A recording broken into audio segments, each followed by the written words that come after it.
ইরানের রাজধানী তেহরান সহ বেশ কয়েকটি স্থানে হামলা চালিয়েছে ইসরায়েল। মার্কিন বাহিনীর সঙ্গে যৌথভাবে এই হামলা চালায় তেল আবিব।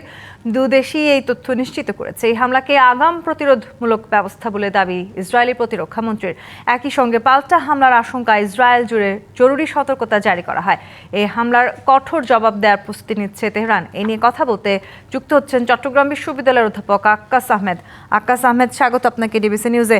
আবারও আমরা উত্তপ্ত পরিস্থিতি দেখতে পাচ্ছি তেহরান ইরানের সাথে ইসরায়েলের। এই অবস্থা আসলে এখন কোথায় গিয়ে ঠেকতে পারে বলে আপনার মনে হয়? ধন্যবাদ ডিবিসি নিউজের দর্শক শ্রোতা সংশ্লিষ্ট সবাইকে। আসলে দেখুন, মধ্যপ্রাচ্য হচ্ছে যে খুবই ভূরাজনৈতিকভাবে, অর্থনৈতিকভাবে খুবই গুরুত্বপূর্ণ একটি অঞ্চল।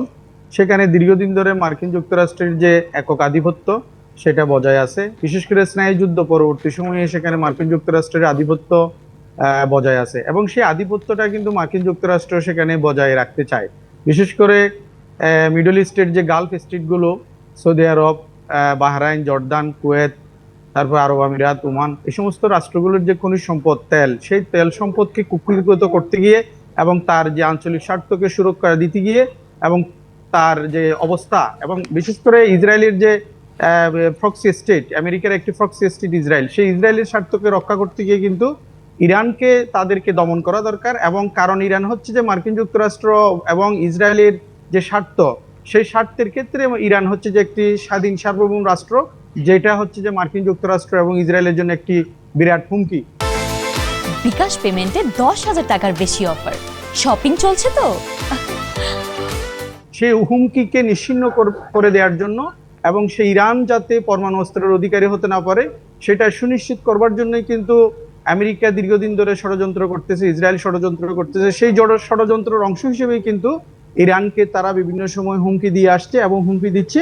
এবং যতক্ষণ পর্যন্ত ইরানকে নিবৃত্ত করা যাবে না, ততক্ষণ পর্যন্ত কিন্তু এই যুদ্ধ এবং এই যে ষড়যন্ত্র, কিংবা যে আজকে যে যুদ্ধটা শুরু হলো বা যে হামলাটা শুরু হলো, সেটা চলতে থাকবে। তবে এখানে একটি কথা আমি বলবো, সেটা হচ্ছে দেখেন, 2003 সালে যখন ইরাকের যখন পতন হয়, তখন কিন্তু বলা হয়েছিল যে ইরাকে পরমাণু অস্ত্র আছে এবং সেখানে মানব বিধ্বংসী অস্ত্র আছে, সেই জন্য ইরাকে হামলা করতে হবে, ইরাকের সরকার উৎখাত করতে হবে। ঠিক একই রকম একই অজুহাত দেখিয়ে বর্তমানে ইরানে হামলার চেষ্টা হচ্ছে। তবে এখানে একটি পার্থক্য রয়েছে, সেটা হচ্ছে কি, যদি সেই সময় ইরাকে যদি সত্যিকার অর্থে পরমাণু অস্ত্র থাকতো, তখন কিন্তু মার্কিন যুক্তরাষ্ট্রের নেতৃত্বাধীন যে অ্যালায়েন্স, তারা কিন্তু সেখানে হামলা করতো না, বা হামলা করতে গিয়ে তারা পিছু হটতো, তারা হামলা করে সফলতা অর্জন করতে পারতো না। কিন্তু ইরানের ক্ষেত্রে যে বিষয়টা, সেটা হচ্ছে যদি সত্যিকার অর্থে ইরানের যদি আজকে পরমাণু অস্ত্র থাকতো, তাহলে কিন্তু ইসরায়েল বলেন কিংবা আমেরিকা বলেন কিংবা ইউরোপিয়ান ইউনিয়ন, তাদের মিত্ররা কিন্তু ইরানে হামলা করার মতো এরকম সাহস দেখাতো না। সেটা যদি বলি, তাহলে এখন বিষয়টা হচ্ছে কি, এই হামলার যে বিষয়টা আপনি বলছেন, সেটা হচ্ছে যে ইরানের যদি সত্যিকার অর্থে যদি পরমাণু অস্ত্র থেকে থাকে, তাহলে কিন্তু মার্কিন যুক্তরাষ্ট্র কিংবা ইসরায়েল কিন্তু সেখানে দীর্ঘমেয়াদী কোনো হামলা করবে না।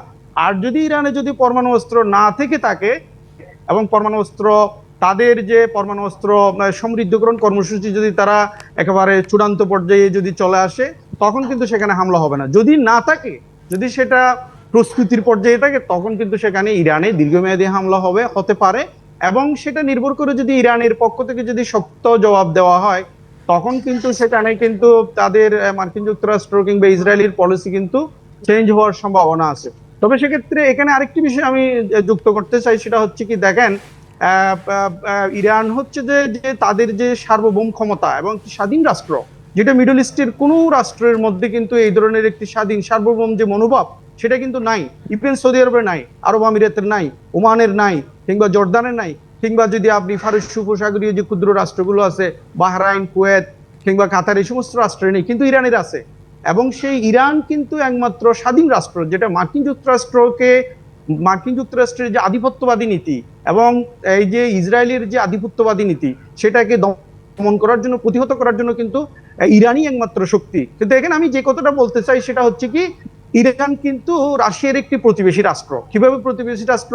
আপনি কাস্পিয়ান সাগরের দিকে যদি তাকান, তখন কিন্তু ইরানের সাথে রাশিয়ার বর্ডার। রাশিয়া যদি সেখানে, এরপরে নিশ্চয়ই আমরা আসলে যুদ্ধ নয়, পুরো পৃথিবীতে শান্তি দেখতে চাই। আক্কাস আহমেদ, ধন্যবাদ আজকে আমাদেরকে সময় দেওয়ার জন্য।